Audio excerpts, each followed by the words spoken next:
Magandang umaga po sa ating lahat. As we heard in the introduction, today is National Seafarers Day, and I invite you in this Eucharist to pray for our seafarers all over the world. Alam po natin, marami po tayong mga seamen and women, no, na nagpapalaot po iba-iba ang mga trabaho, no, at sila din po ay nagkakaroon ng mga dinadaanang krisis, kalungkutan, mga peligro, lalo na pag nasa dagat, no? Kaya pagdasal po natin sila, sampu ng kanilang pamilya. Second, as you well know, September is National Catechetical Month. That's why we have our catechist, no? Hindi ko alam kung ano suot nila, kung red o pink o hindi ko alam, no? Binigyan din po nila ako ng t-shirt, no, na ganyan. Hindi ko alam kung kasya, hindi ko pa sinusuot, no? Pero yan po ang kulay. Ito po yung mga katekista natin, no, sa Diocese ng Pasig. Pagdasal din po natin sila, no?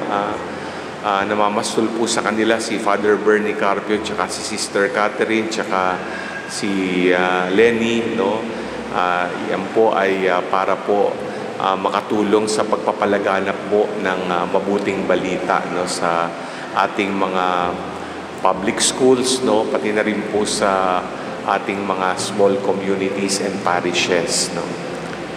And it's interesting, if you look at our readings today, we can, tie it up, no, and see practical lessons, no, in Christian life. Our first reading from the book of the prophet Isaiah gives the tagline, God's ways are not really our ways, they are mysterious. Diba? God works in mysterious ways. What is the context, no, of these words from the prophet, no, coming from the Lord himself, no, that his ways are not our ways, his thoughts are not our thoughts? This is, sort of going to the last part of the book of the prophet Isaiah, no? And as we all know, the people of Israel were banished, they were punished, no, in Babylon. They were defeated by their enemies, no, and they suffered.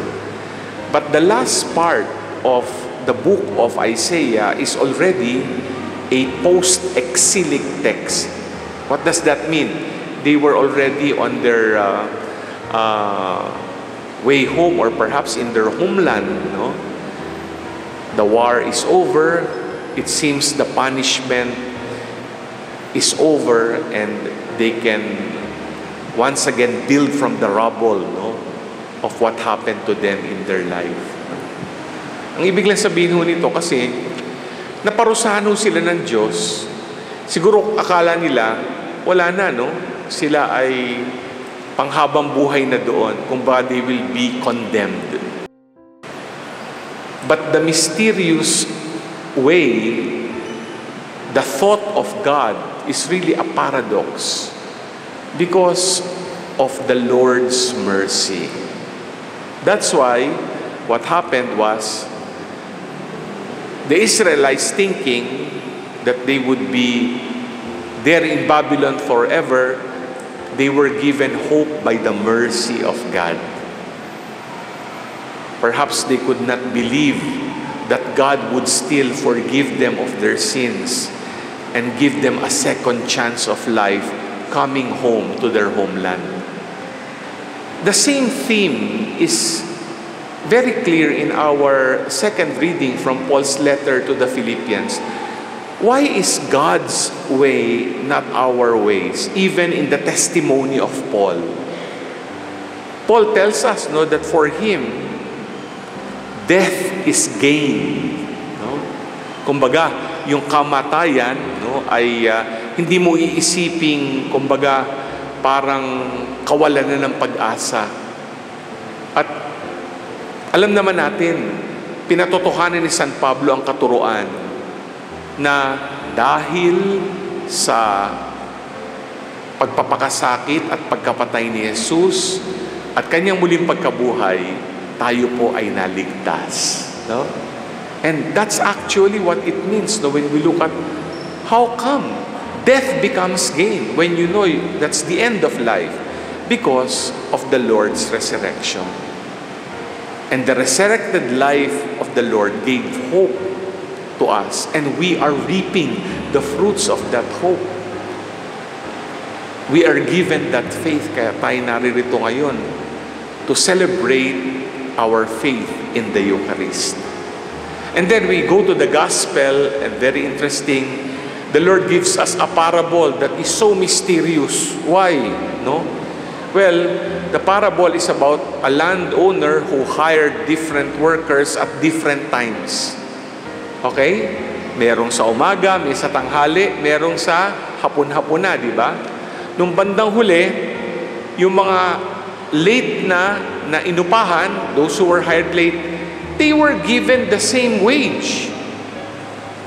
Kaya medyo nagalit yung mga inupahan nung umaga o nung tanghali. Bakit ganun? Lugi kami. Diba? And I think we will see here that God's justice is different. Kaya nga, His ways are not from the standard of man.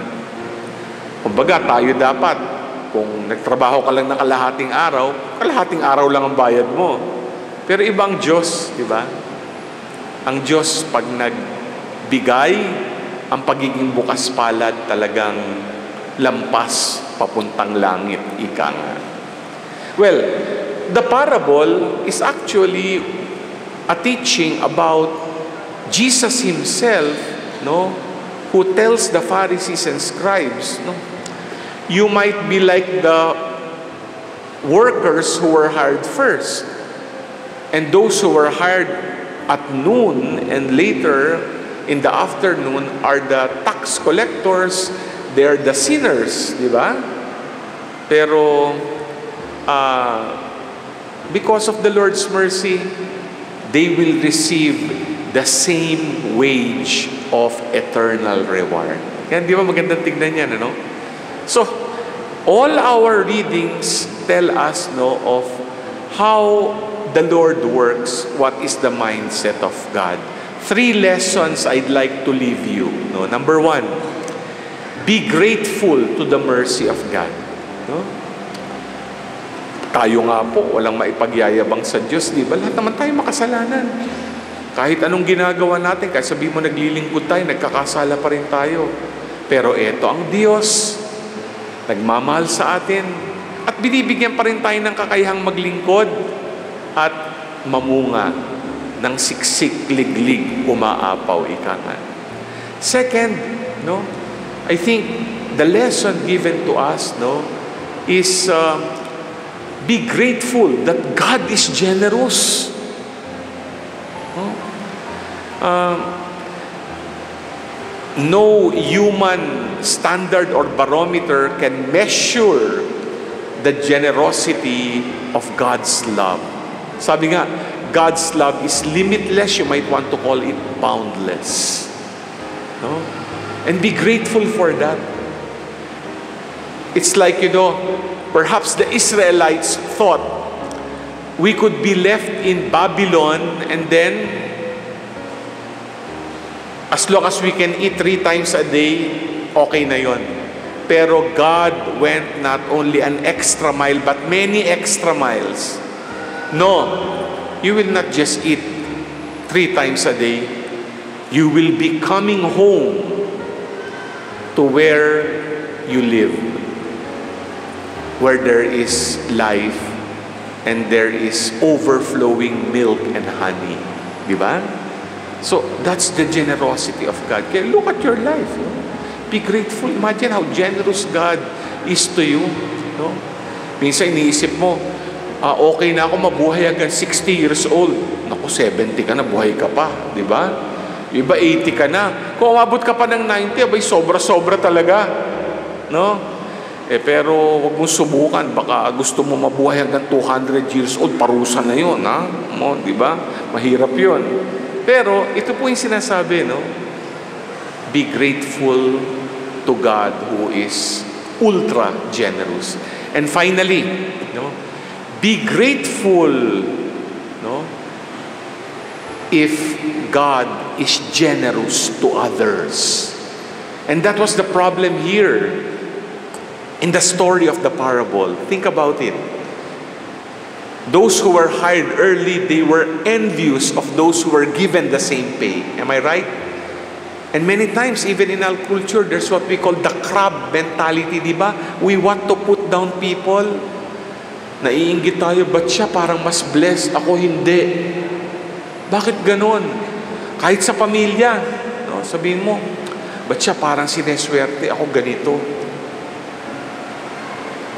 If a brother or a sister was blessed with talents in life and is able to bear fruit, be grateful for that, because you have a sibling who was blessed by God. And that is affirmation. The same is true, no? When we live in community, in your office, there are people who will be blessed with so much. Huwag mainggit. No? Dapat nga i-affirm at magpasalamat ka pa. Kasi itong taong ito'y binayaan ng Diyos. At maniwala ka, ikaw binayaan ka na noon pa man. So brothers and sisters, no, practical lessons for us as we celebrate our Sunday Eucharist. No? Be grateful to God's mercy. Be grateful that God is generous. Be grateful that God has blessed others. Amen.